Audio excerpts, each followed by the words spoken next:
I would prefer not to include my name. Now I'm at home. I work doing content moderation for different companies, but they are not required to tell us who they are. The companies usually use pseudonyms, so I never really know who I'm doing the content moderation for. Some have really clear instructions with examples, and others just say something like flag the adult images, which can be interpreted very differently by different workers. I work whenever I have free time. Most of the time, it's in the evenings.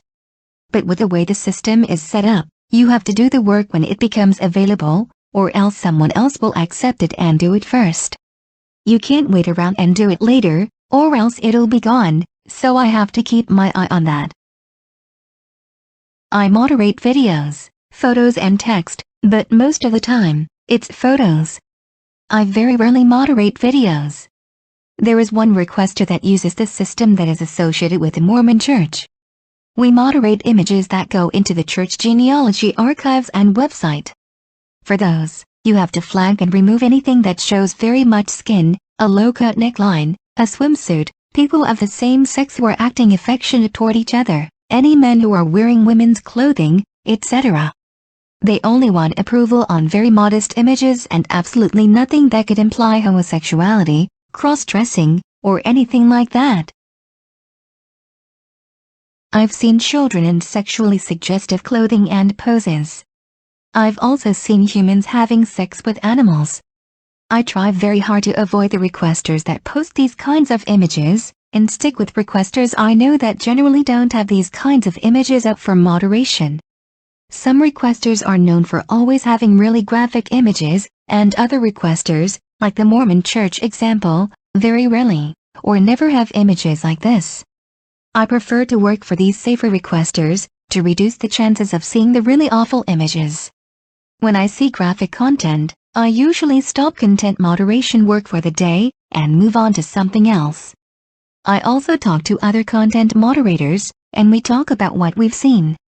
It's a way to get it off our chest, and talk to someone else who knows what you're talking about, and has seen similar things.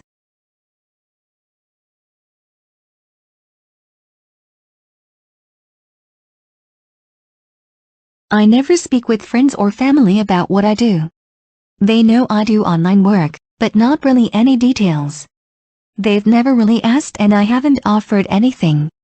It's a combination between feeling good about what I'm doing, being in a powerful place to prevent other people from having to see terrible things, and having mixed feelings about the power, making decisions that someone else's photos or art, or whatever it is, must be removed or hidden from view. I feel a bit like a superhero when I think about how I might be helping a child from seeing a graphic photo, but at the same time, don't necessarily feel like it's my place to have the power to decide that the photographer shouldn't be allowed to display his or her work. I do have a common frustration. When I see an image that needs to be tagged because it is really graphic or illegal, I flag it and then move on to the next image or the next task. There is no follow-up. I never know what happens, or if anyone saw that it was flagged, or that anyone took care of it.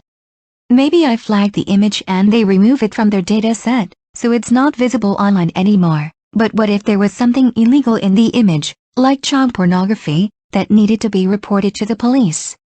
Does anyone at the company call the police? Does anyone try to help the child in the image? I have no idea. Since the requesters are almost always anonymous, I can't contact the company to even ask these questions. I click to flag the image, but then after that, I don't know if anyone ever cares. Content moderation, for me at least, is not choosing whether something is okay for someone to see, but more determining if it meets certain criteria. It's up to the content provider, or host, what people should or should not see. I just make sure everything meets those demands. I guess it would be similar to how police officers don't make laws, they just enforce them. I guess the basic idea is that I'm scanning through a group of images, to determine if any of them contain adult content. One job I've done quite a bit, involves checking groups of animal pictures, to make sure they are all of animals, and didn't include human faces, or anything offensive. I've done content moderation for various companies, but I never knew who my employers were. I'm currently living in my car, while I travel around the US. All the work I do is online, and I do that on my laptop, so I'm always in a place with free Wi-Fi and electrical plug-ins. Most common is either a Starbucks or a McDonald's, with the occasional Panera's, public library, or local cafe. It does make it difficult to do moderation that has adult content, so I usually try to find a corner where no one can look over my shoulder, ha ha ha. I don't have a set schedule, so work hours depends on where I'm sleeping that night, and when I wake up. When I feel like getting up, I'll do a Google search for any places nearby that have free Wi-Fi. If I find a decent McDonald's, I'll go straight there, and get a burger when they start serving lunch. If work is really busy, and the place I'm working closes, I'll sometimes work in my car, and use my phone as a mobile hotspot.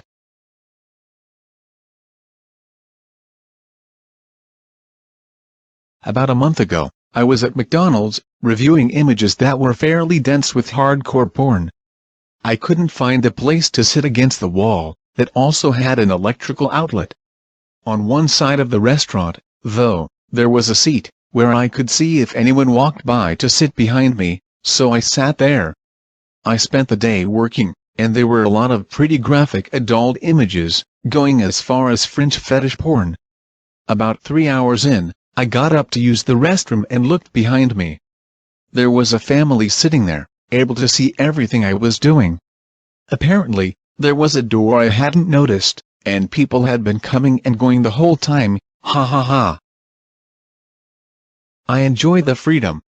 I mean, what other job would let me support myself while I'm traveling indefinitely? One downside is that I get paid by the task, so when work is slow I'm on a pretty tight budget. Occasionally, I see fairly disturbing images, but I don't mind it. There's occasionally a video containing some sort of gore, but that's been rare for me. Gruesome videos give me an odd, uncomfortable feeling. Like I can see violence and gore in a movie, and it's fine, but then sometimes I see a video and I know it's real, and it's disturbing. I can't really explain it.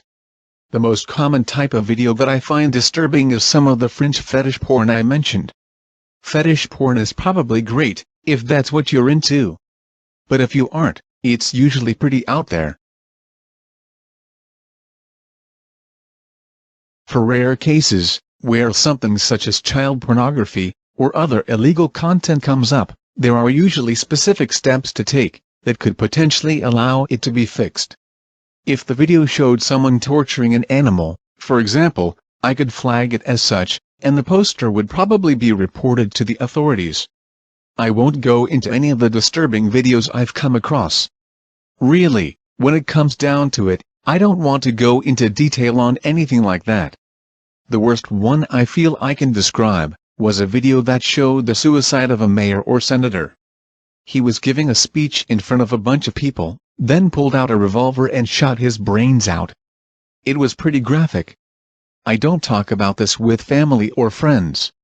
Not because I don't want to talk about it. More because we don't talk about my work much. We don't talk much at all, really.